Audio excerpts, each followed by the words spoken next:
Bueno, mi nombre es Diego Urquilla, soy obstetra, no sé si ya alguna presentación habíamos hecho al principio de la cursada. Y bueno, estoy acá en la cátedra desde el... retomé este año en la cátedra, había estado en la pandemia. ¿Ustedes ya en algún momento ya vieron EPOC? ¿Poquito? No muchito. Ok, bueno, entonces vamos a verlo no tan rápido, la fisiopatología, la epidemiología. Digo porque es todo un tema, la fisiopatología, y después tenemos la farmacología, pero si les sirve hacemos bien punto por punto. Bueno, ¿qué es? Es una obstrucción al flujo, ¿sí? Es reversible, es progresiva, generalmente no se mantiene estable, sino que tiene un deterioro progresivo, generada por una reacción inflamatoria persistente que causa una lesión en el tejido natural del pulmón, ¿sí? Está principalmente relacionada al tabaco y a los gases irritantes, pero no es la única causa, hay otras causas, ahora las vamos a mencionar. Y va a estar acompañada no de síntomas, pero es ser que en una primera etapa el paciente esté con su enfisema o con su EPOC puesto, pero en una etapa primaria por ahí no tenga síntomas, o sea, pausisintomáticos, ¿sí?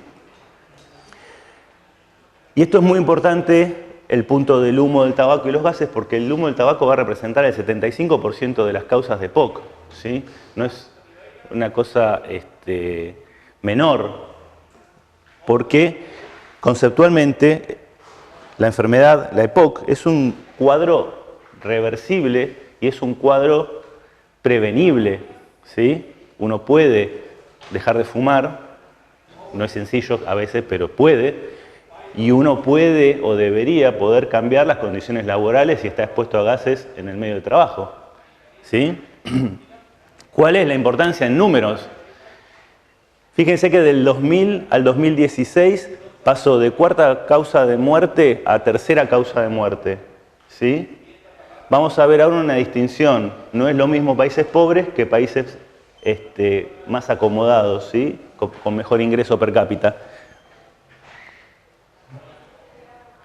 Y acá están separados. Fíjense, no les puse la de ingresos medios, pero fíjense la de ingresos bajos. Pero fíjense en ingresos medios, cómo es tercera causa en los países de ingresos medianos altos. Y fíjense cómo cae a quinta causa en países de ingresos altos, donde la isquemia cardíaca, el Alzheimer y los accidentes cerebrovasculares son más frecuentes. ¿Se entiende? Como les decía, prevenible, muy frecuente y tratable.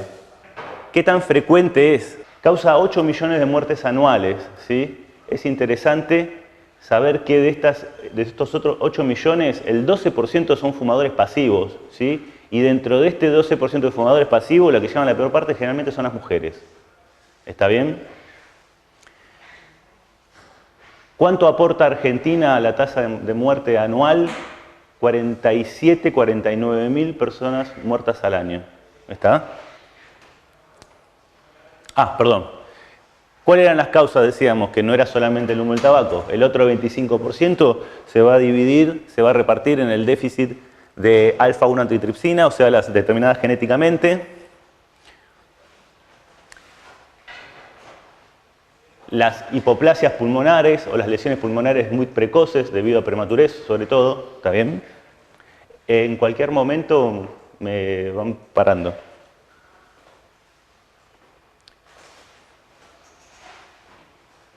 El humo del tabaco y la exposición, esto es lo que decíamos que va a causar el 75%, ¿sí?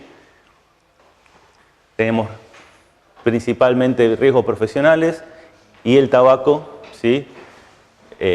Hoy en día, teniendo en cuenta vaporizadores, cannabis y demás, ¿sí? Y bueno, y un grupo más pequeño, debido a secuelas de infecciones, neumonías de la infancia, tuberculosis, HIV, el derivado del asma, que es un punto a tener en cuenta cuando tengamos que hacer un tratamiento de EPOC, si es o no asmático, ¿sí? Y bueno, el famoso causas desconocidas. Bueno, recordemos qué es lo que pasa a nivel inflamatorio. Cualquier noxa, sea humo de cigarrillo o polución, va a causar la activación o la irritación, células epiteliales, la llegada de macrófagos y toda la cascada con fibroblastos, sobre todo los T helper y los citotóxicos, pero los neutrófilos y los monocitos van a aportar lo suyo para la secreción de proteasas, lo cual va a destruir la pared pulmonar, y esto es lo que nos va a dar el enfisema en sí, que es el pulmón hiperexpandido, no funcionante, con retención, ¿sí? Con retención de aire. En la fase inspiratoria el pulmón llena, pero le cuesta alargar, y esto al correr del tiempo nos va dejando un pulmón hiperextendido, no funcionante, y que no infrecuentemente se va a relacionar con bullas, ¿sí? Por otro lado, la hipersecreción de moco por las células epiteliales, y los fibroblastos, al final de todo, van a generar la reparación, pero con tejido no funcionante. ¿Claro? Burbuja. Es una burbuja. Es un tejido pulmonar hiperexpandido, lleno de aire, pero no tiene hematosis, no tiene vascularización. Después lo vamos a ver al final, pero es importante esto de la cronología de la lesión pulmonar, porque al final del cuadro muchos pacientes van a requerir corrección quirúrgica de eso, ¿sí? Ya nos pasamos de lama, saba y lo que sea. Bueno, clínica. El síntoma capital del EPOC, ¿cuál es? La disnea, ¿sí? La sensación de falta de aire.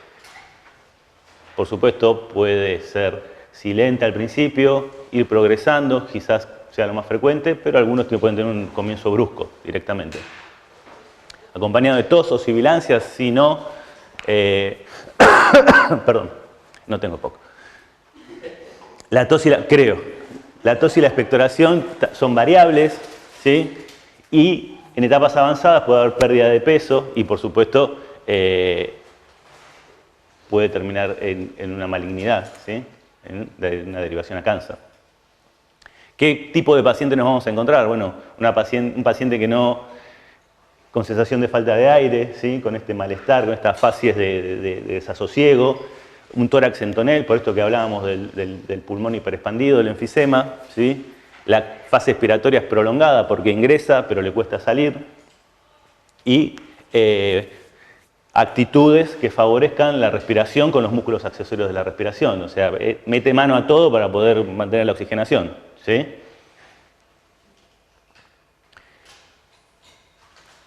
Bueno, esto no aporta mucho.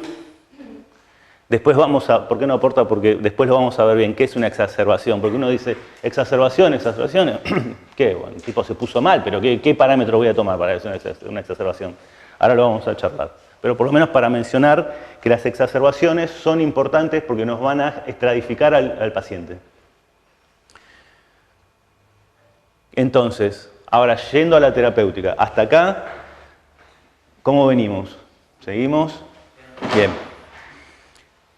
¿Qué objetivos tenemos con estos pacientes? ¿Sí? Primero, minimizar los riesgos, los factores de riesgo.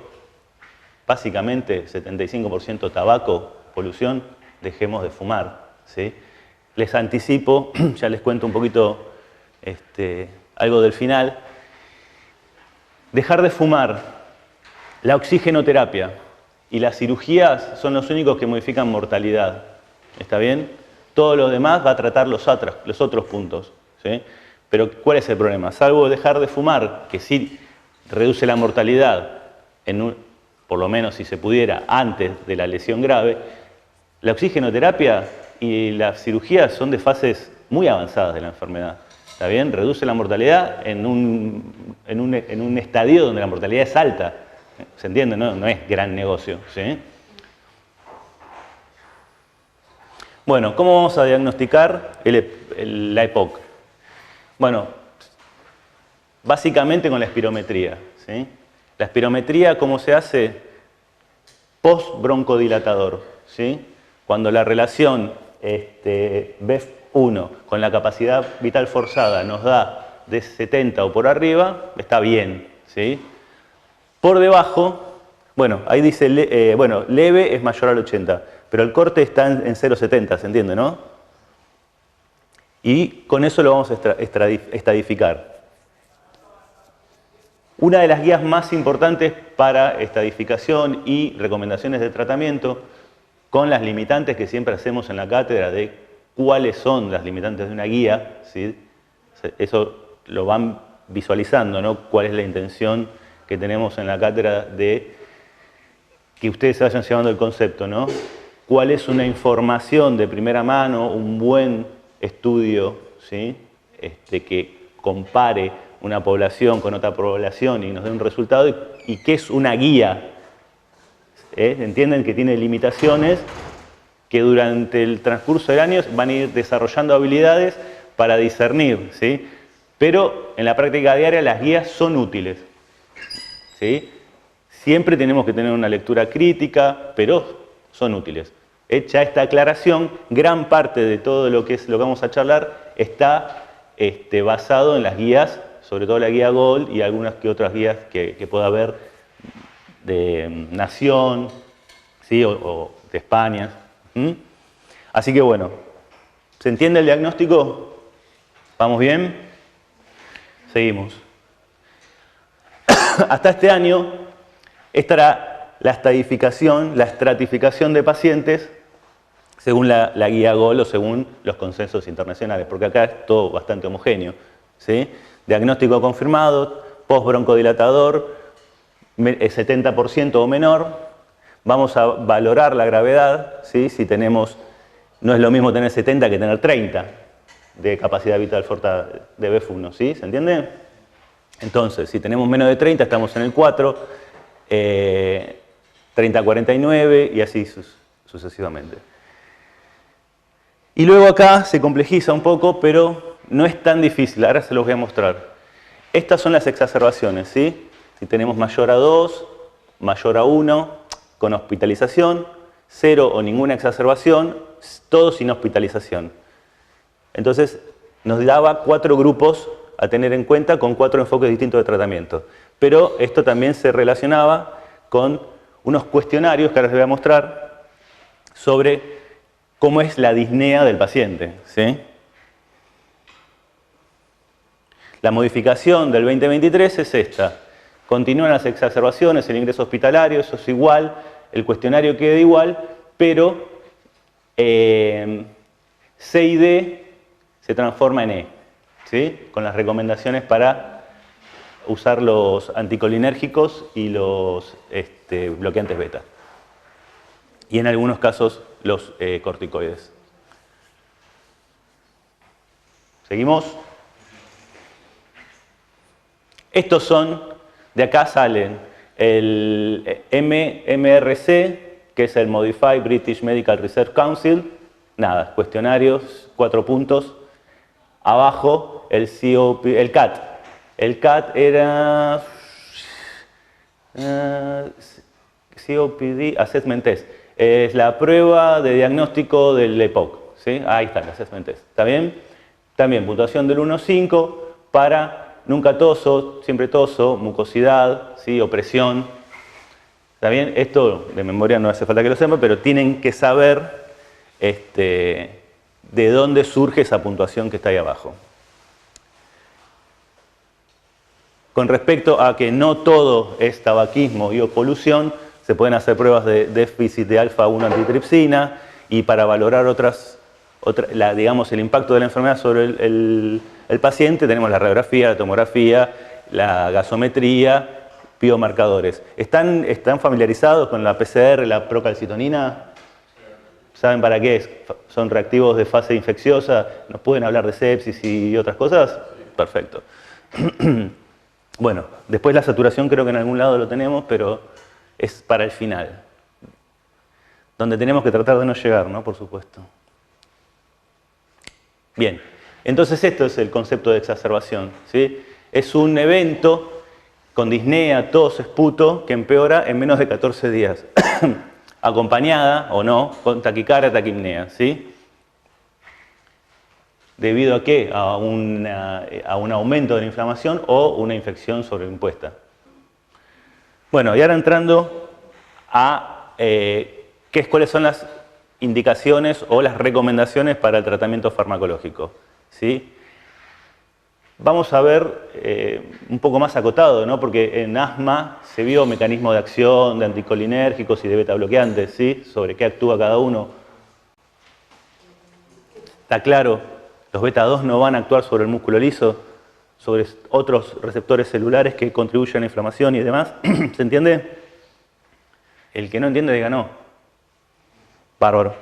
Bueno, las recomendaciones son: los de acción corta, tanto beta bloqueantes como anticolinérgicos, se usan solamente para la disnea ocasional o síntomas agudos, ¿sí? Aquel paciente que tiene realmente muy poca sintomatología o una exacerbación que necesita un fármaco de acción de inicio temprano para resolver rápidamente el cuadro, pero no como, digamos, un tratamiento de mantenimiento, ¿sí?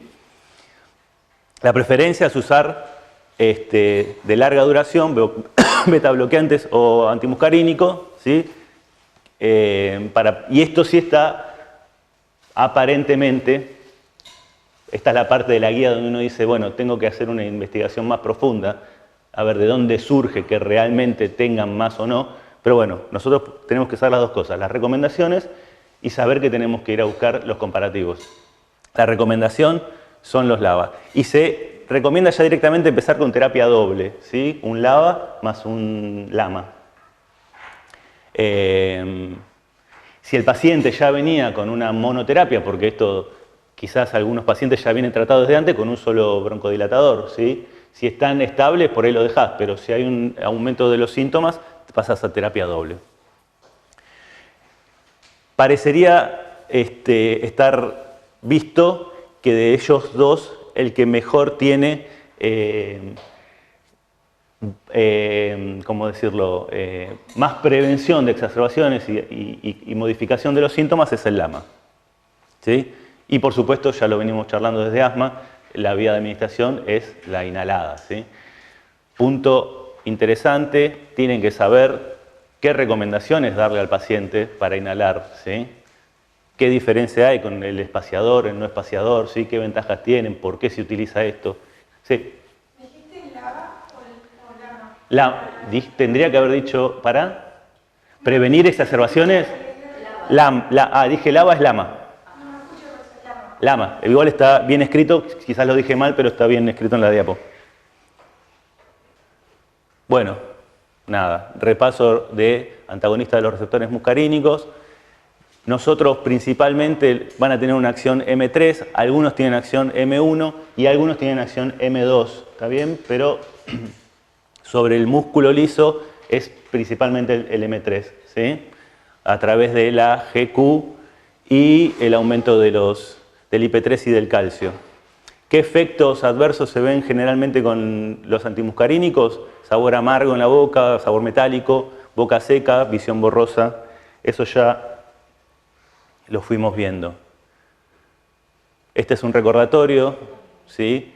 Entonces, los bloqueantes M3 lo que van a producir van a ser una disminución, no un aumento, una disminución de la fosfolipasa, del calcio y de las quinasas. Les puse, como les mencioné, que había algunos que podían tener M2, ahí está, la GQ y la GI. Seguimos, perdón. Bueno, de acción corta no es el único, pero el hipertropio es uno de los más utilizados. Es potente, pero de acción lenta, ¿sí? Dura 4 horas. Es de primera elección en el EPOC estable. Luego el tiopropio, que no es el único, ¿sí? Como les decía, tiene actividad para M1 y M3, tiene más lenta duración y más, empieza a actuar más lentamente y tiene mayor duración, ¿sí? Y esto es lo que les decía, comparado con los beta 2, tienen superioridad. Problemas aparte de los efectos adversos son medicamentos caros. Agonista beta 2.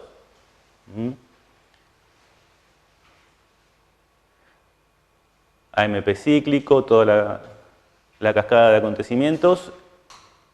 Y tenemos los de acción corta, salbutamol, terbutalina, los más usados. Tienen menor potencia y duración que los anticolinérgicos, pero son rápidos. A veces me sirven por esta característica, ¿sí? Pero no para el tratamiento prolongado. Como verán, comienzo de acción puede ser de 2 a 5 minutos, y tira hasta 6 horas. Con respecto a los beta-2 de acción prolongada, tenemos almeterol, formoterol, hay más, ahora os les voy a mostrar una lista de todos los que hay. Siempre asociados a un anticolinérgico es la indicación. Estos empiezan a actuar a los 15-30 minutos. Pueden durar hasta 24 horas.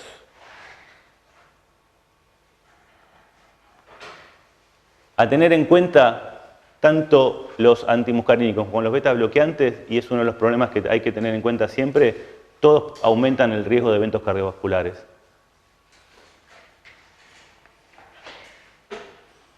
Bueno, si se quieren entretener, tenemos ahí todos los principios activos, las presentaciones y las dosis recomendadas, ¿sí?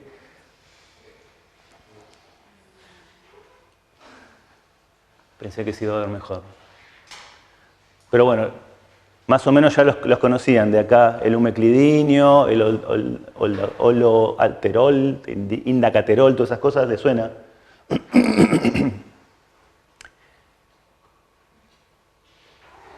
Entonces, esto lo vamos a ver porque no está en la bibliografía, pero me gustaría mencionarlo. Los estudios que evalúan cuando comparan un broncodilatador con el otro, ¿sí? Estas 4 variables. El volumen expiratorio forzado al primer segundo, con un aumento de 100 mililitros, es la relevancia. El índice transicional de disnea, el aumento en una unidad, y el cuestionario St. George. Y después, utilizando distintos parámetros, la tasa de exacerbaciones. Nada, rápidamente. Estos son los estudios donde se compararon la combinación lama-lava con lava, lama-lava versus lama, ¿sí? El EPAR. Luego tenemos abajo lama-lava versus lava, el Illuminate, el NICE, ¿sí? El AFFIRM. Nada, para que les suenen de dónde deberían haber salido la información para generar las guías, ¿sí? Esto era para, no lo puse, pero esto era para BEF1. Esto es para disnea transicional. Esto es para exacerbaciones. ¿Sí? Bueno, antes de pasar a corticoides, ¿alguna pregunta? ¿Seguimos? Bien. ¿Qué rol juegan los corticoides dentro del tratamiento de la EPOC? Bueno, depende de si el paciente presenta o no eosinofilia, son una herramienta utilizable. En algunos lugares van a encontrar el corte como mayor de 150 y en algunos lugares van a encontrar como el corte mayor a 300 células por microgramo, ¿sí? O en la fórmula el 2% en el recuento de los blancos. Ahí sería evidente que hay una mejoría en la respuesta de los pacientes que tienen esta eosinofilia. En otros pacientes es más discutido. Siempre en tratamiento combinado con lava-lama. Nunca solos, ¿sí? Los corticoides sistémicos, el único rol que cumplen son igual que digamos, no tan igual, pero parecido a lo que es los de corta acción, en la urgencia o en la exacerbación por un periodo muy corto y siempre sopesando los riesgos, ¿sí? Cuando el paciente es no respondedor, bueno, uno intenta ya por ahí un corticoide, pero si no, no tiene un rol dentro de lo que es el tratamiento de sostén en el paciente.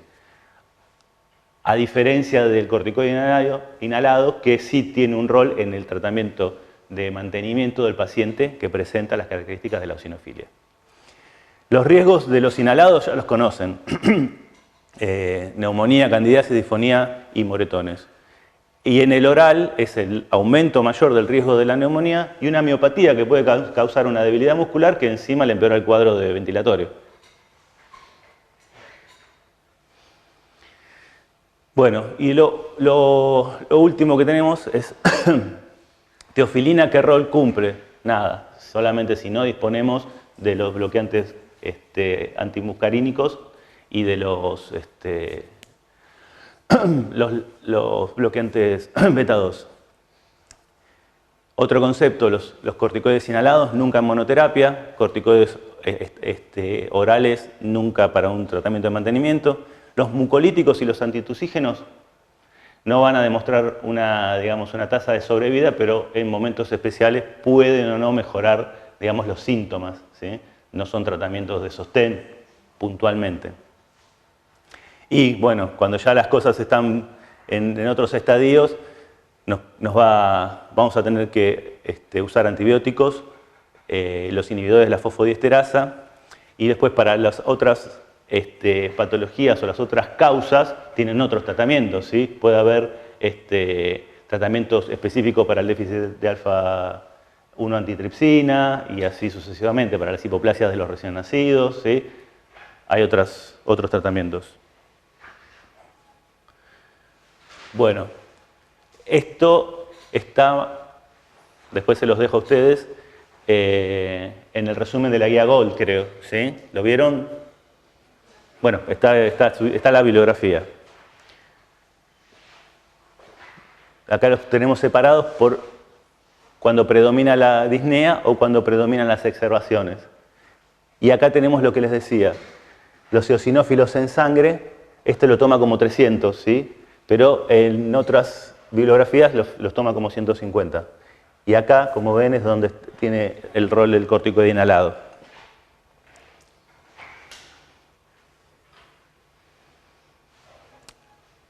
Bueno, y lo que les decía, los inhibidores de la fosfodiesterasa con el BF1 menor de 50 y bronquitis crónica, y en los exfumadores la citromicina también tiene un rol.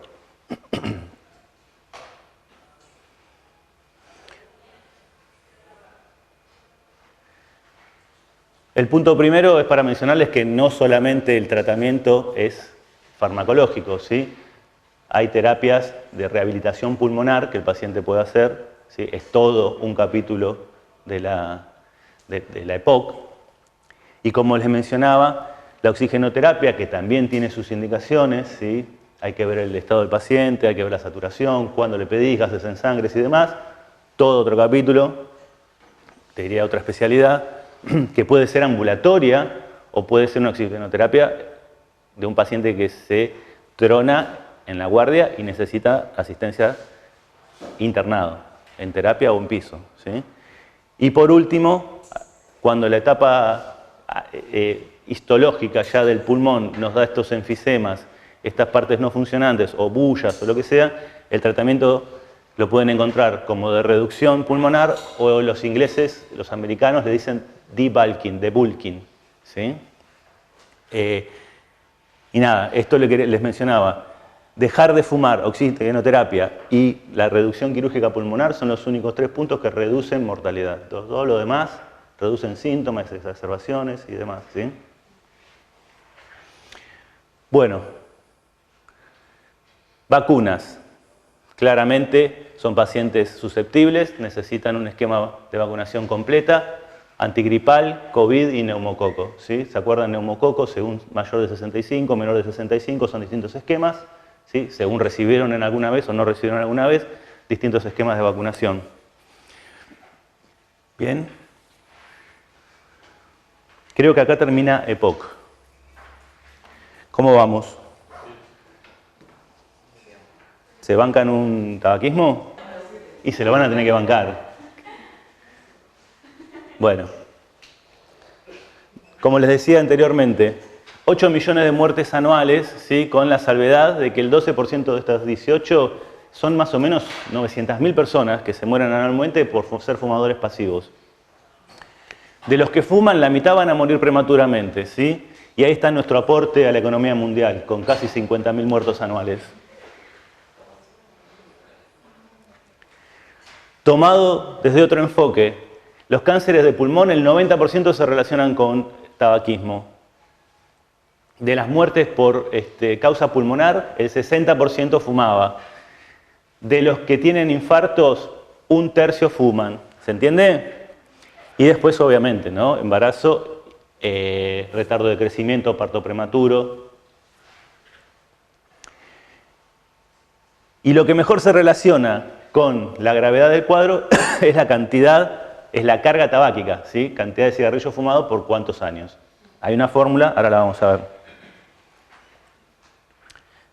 Bueno, esto es verdades de perogrullo. ¿Qué es lo que causa?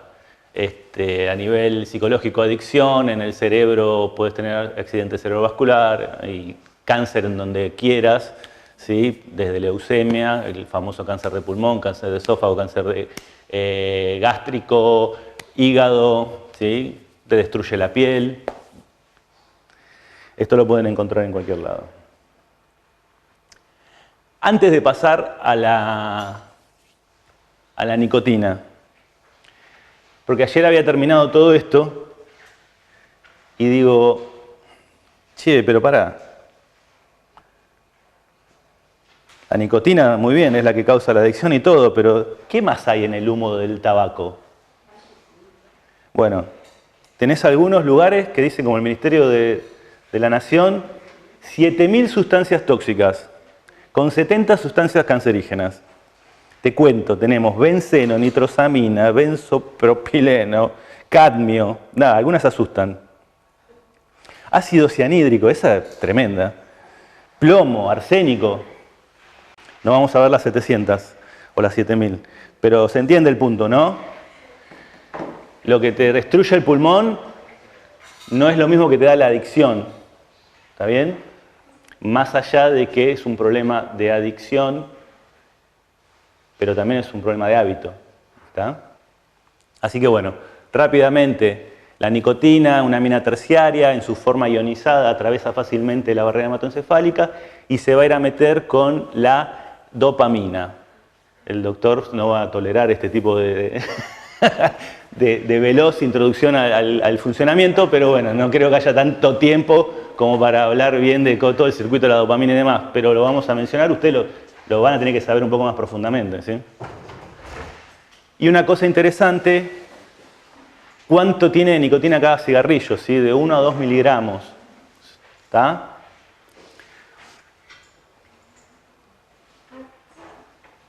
Bien, de este cuadradito, lo más interesante me parecía era qué pasa con la dopamina, con la nicotina, ¿sí? Entonces, la dopamina se va a encargar de darnos placer, supresor de apetito. La noradrenalina nos va a mantener despiertos. La acetilcolina, mejoras cognitivas. Es un veneno. El glutamato, aprendizaje, es increíble. Serotonina, modulación del estado de ánimo. Reducción de la ansiedad y la tensión, reducción de la ansiedad y la tensión, ¿sí? Se ve que es difícil salir de esto, ¿sí? Eso es lo que produce. Esto es lo que produce a nivel central. ¿Está? Bueno, igual ahí tenemos, ¿no? Corteza prefrontal, ¿dónde actúa? El núcleo accumbens, ¿sí? El área ventral tegmental. Está muy lejos del útero. No puede haber nada más distante de un útero. Bueno, es horrible, ¿viste? Cuando estás y el disertante se pone autorreferencial, ¿viste? Pero lo voy a hacer. Yo preparé esto el primer año de la pandemia y yo tenía este concepto, ¿sí? Que fumar menos de 5 cigarrillos no causa nada. Bueno, realmente cuando me puse a hacer el trabajo, fumar de 1 a 4 cigarrillos sí causa, ¿sí? Es mentira que no causa. Aumenta el riesgo cardiovascular y en las mujeres aumenta el riesgo cardiovascular y el riesgo de cáncer de mama. Bueno, pasamos al otro punto. La carga tabáquica, ¿sí? Cantidad de años por cantidad de cigarrillos diarios dividido el paquete de 20. ¿Sí? ¿Claro? ¿Por qué lo necesitamos saber? Porque si tenemos más de 40 paquetes al año, está indicada la espirometría. Tenga o no tenga síntomas. Dice, hola, ¿qué tal? ¿Cómo se llama? Fulano de tal. Le haces la cuenta. ¿Tose? No. ¿Tiene disnea? No. ¿Cuánto fuma? ¿Le sacás la cuenta? 40. Indicación de cosas. Pero he visto en otra bibliografía con 20 paquetes al año. Yo esto lo saqué de la guía nacional. Bueno, y con mayores cargas tabáquicas, evaluar para cáncer de pulmón, ¿sí? Es un paciente que necesita evaluación cardiovascular y el grado de dependencia se puede hacer a través del test de Fagerström. pero es largo. La versión simplificada presenta nada más que 2 preguntas. Número de cigarrillos al día y cuánto tiempo tarda en prender el primer cigarrillo cuando se levanta. ¿Sí? Me olvidé de contarles la historia del primer punto autorreferencial. No fumo yo desde ese año. Yo sé que lo vemos muchas veces, pero no entiendo bien lo de la cuenta. ¿La cuenta? Sí. Porque no entiendo lo de los paquetes, porque sí que viene paquete de 10. Porque tenés que poner los cigarrillos al día, hacerlo con números. Un tipo que fuma 16 por 5 años, es 16 por 5 dividido 20. No, hacé la cuenta y ahí vas a saber cuánto. A ver, ¿alguien tiene la calculadora? ¿Cuánto da eso? 16 por 15 años dividido 20.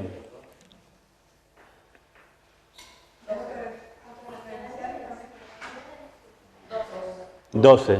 Bueno, no le harías una espirometría. ¿Sí?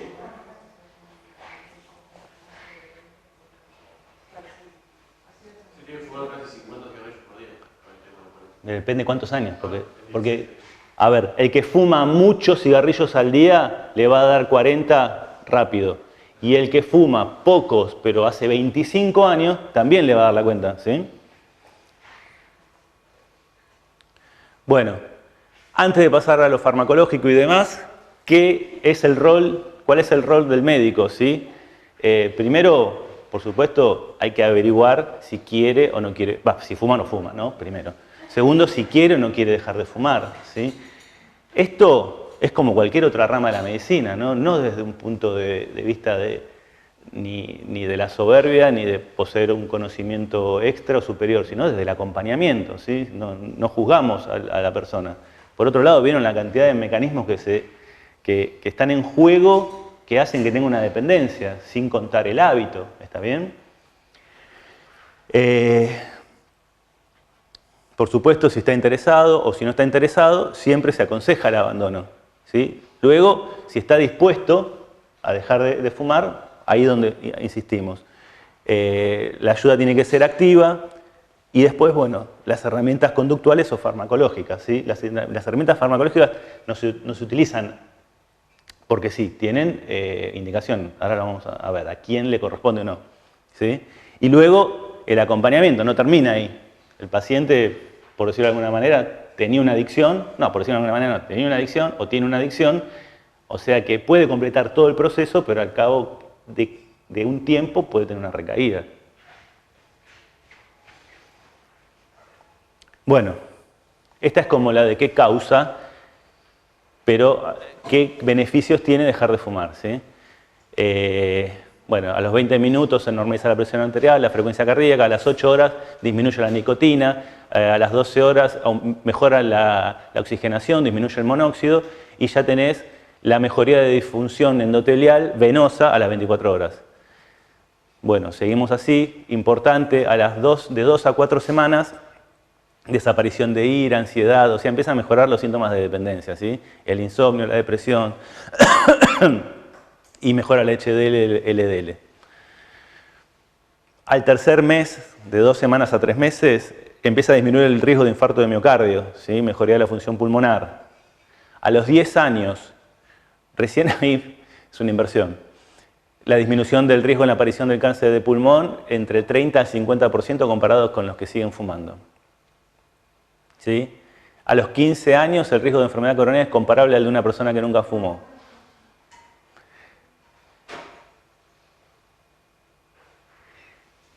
¿Qué pasa o qué ha pasado con estas personas? O sea, de los que fuman, la mitad te va a decir que ya intentó dejar de fumar. Y no todos, o sea, gran parte fracasa. ¿Sí? Y pongamos un promedio de un 80%, lo hace solo.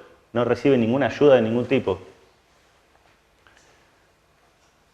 Lo que le decía recién, esto va en relación con la entrevista que tuvimos. Entonces tenemos un paciente que esté dispuesto, una preparación, nosotros tenemos que facilitar la acción, ¿sí?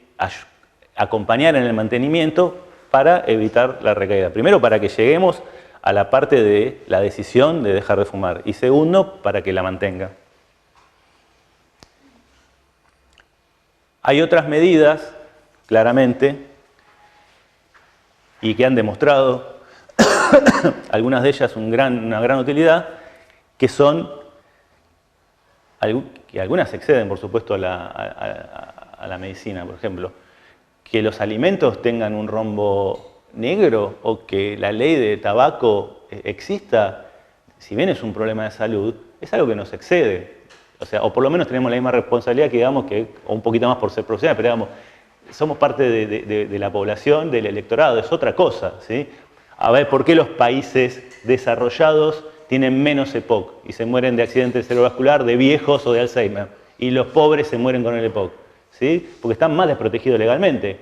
Para mí, por lo menos, es bastante claro, ¿sí? En cuanto a alimentos, ¿sí? Lo mismo podría pasar con la epidemia de sobrepeso y diabetes, ¿sí? Una voluntad política, y yo creo que suma mucho. Entonces, la ley nuestra, la 26687 de control de tabaco, ha demostrado que en los lugares donde se trabaja, en los lugares públicos, ha disminuido considerablemente solo esa acción, la exposición, y sobre todo protege mucho a los fumadores pasivos, ¿no? Luego, los apoyos no médicos, los materiales de autoayuda, la vía telefónica, internet, hoy por hoy telefónica me parece raro, y la actividad física. ¿Por qué echamos mano a la terapia farmacológica?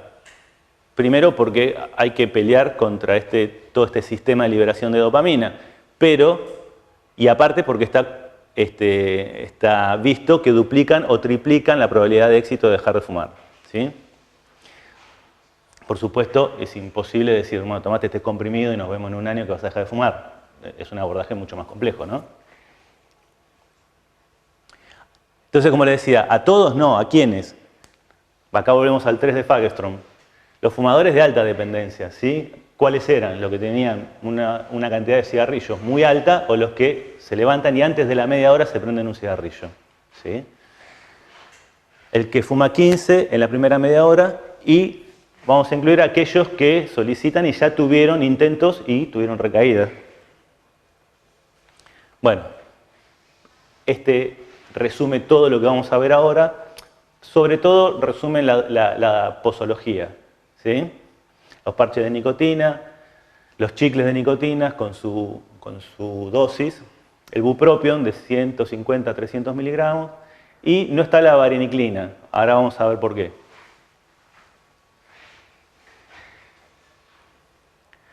Bien. Procedo. Bueno, nada, lo que habíamos hablado, ¿sí? La dopamina a nivel de estos centros del cerebro, digamos, van a dar estas sensaciones dijimos, descenso de la ansiedad, mejoras cognitivas. Es rarísimo decir, viste, que la nicotina como tiene mejoras cognitivas, pero bueno.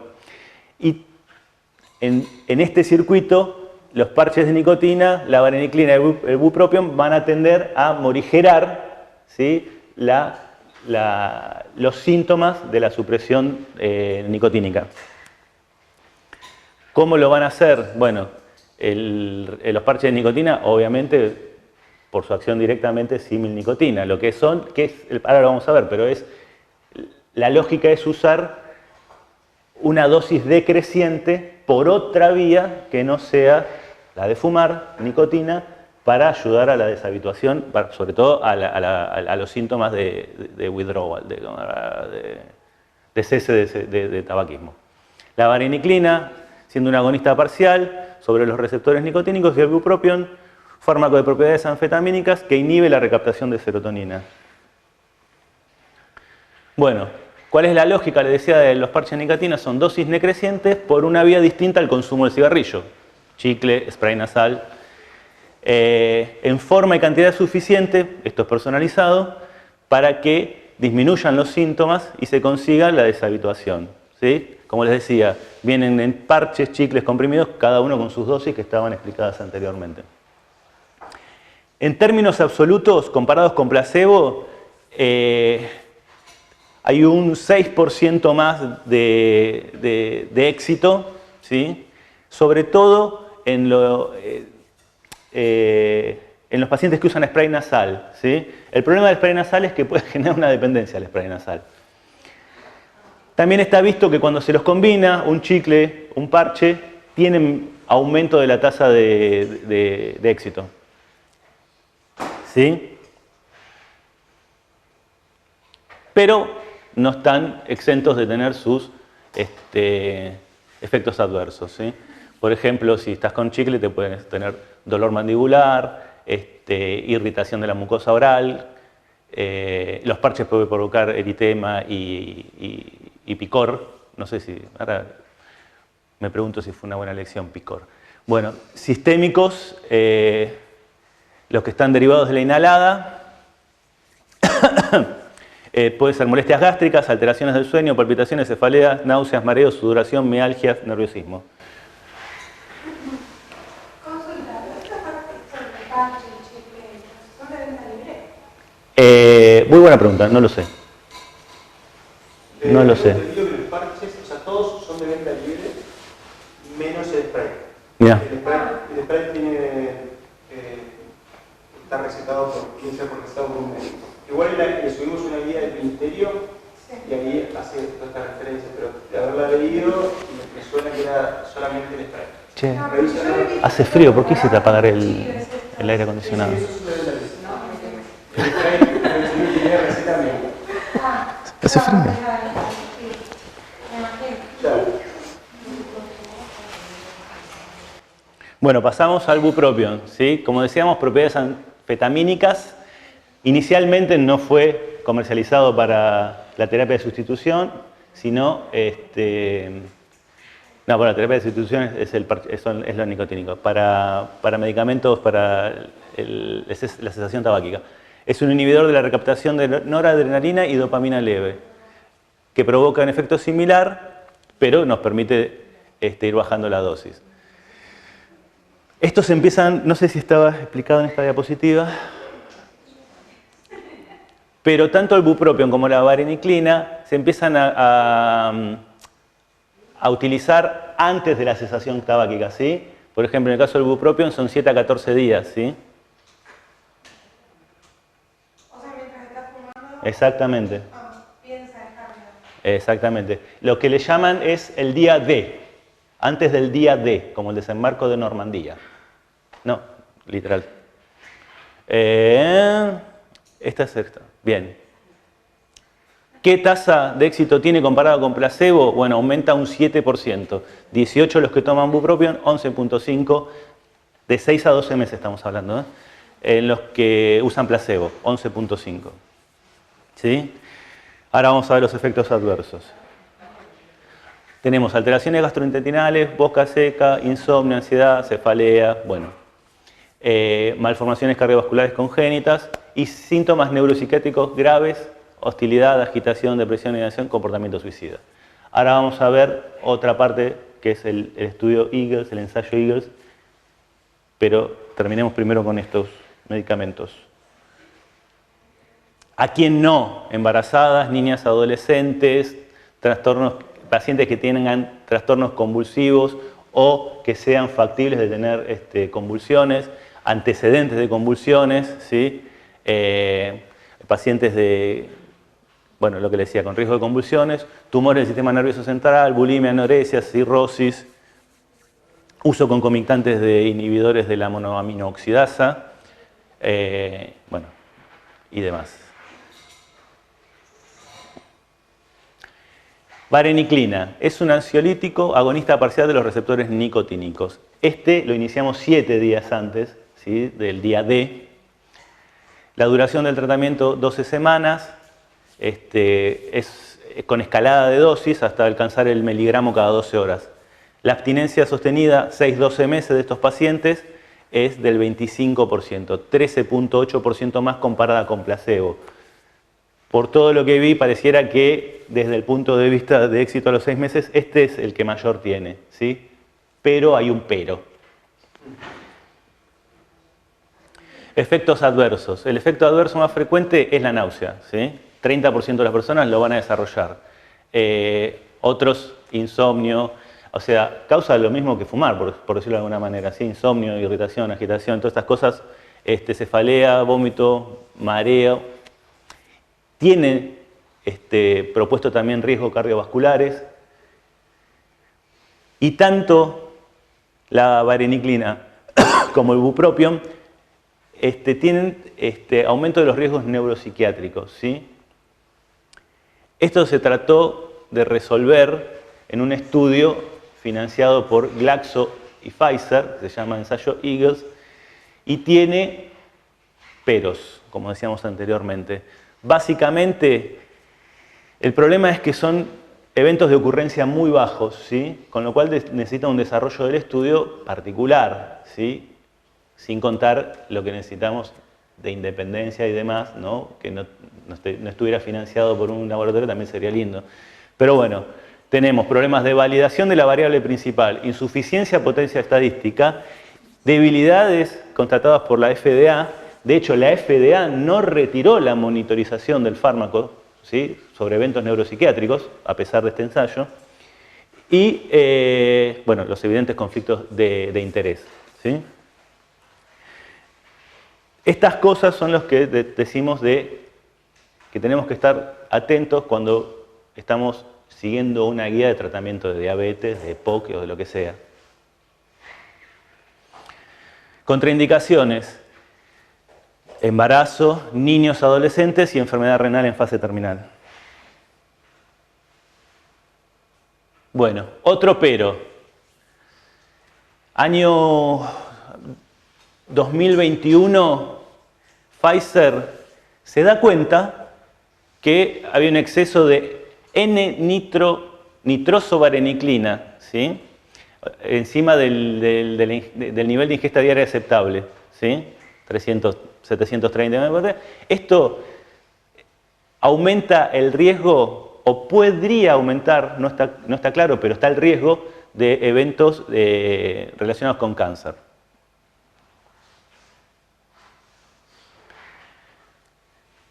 Por eso no está en el algoritmo anterior la vareniclina, ¿sí? Aunque hay otros laboratorios que lo siguen comercializando.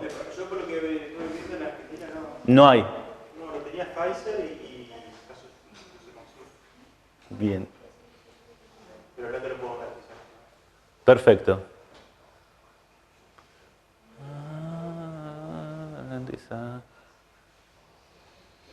Bien. Bibliografía. ¿Preguntas? Profe, por ejemplo, cuando se hace el sustituto de lo que es el cigarrillo por los vapers, que son los vaporizadores, tenemos que también hablar de una adicción, digamos, porque es como un sustituto, en vez de humo es vapor, lo que está generando, ¿no? Sí, de todas formas no tengo conocimientos exhaustivos sobre el tema. Sí te puedo decir como médico lo que he escuchado, digamos, pero no tengo información directa sobre eso porque también es otra clase quizás.